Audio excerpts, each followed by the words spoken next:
जैसा आपको मुनासिब लगे। आप हमारी बात सुनो, हम तो बस आपके चरणों की धूल ऐसे करके आके छू लेते हैं और थोड़ा सा कर लेते हैं।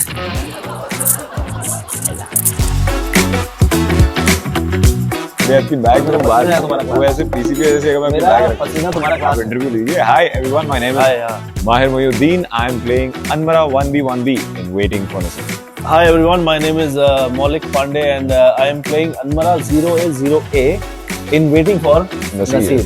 What was your first impression when you read the script Waiting for Naseer? Did it reflect any of your personal struggles? बताइए FTI है, ओहो, FBI बताइए रोड छाप। बताइए। या obviously या ऐसा तो था। There are a lot of places in the script where there was a personal connection at the first go.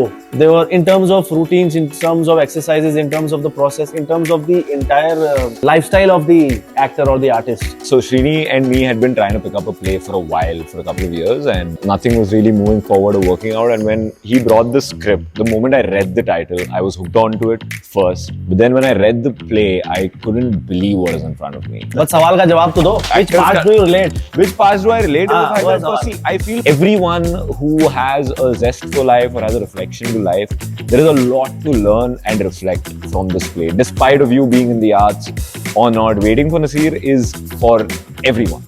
What do you think Waiting for Naseer is a subtle critique of the theatre and film industry? More on the artistic perspective rather than an industry perspective. The practices are there. I Mostly feel, it is a critique of an artist's way of life. Yeah, it also kind of like is a commentary on the hypocrisy of the arts, right? Yeah. If Naseeruddin Shah was actually watching this play, what do you think his response? ये acceptable नहीं। acceptable nahi hai. I mean, yeah, definitely, for sure, because I feel like, I mean, Naseer Saab Yeah. is so dedicated to his work. Also, the reason I feel the play is called Waiting for Naseer, because Naseer Saab also is this, is the phenomenal epitome of this accumulation of theatre and film, you know, both these worlds of stardom and of artistry.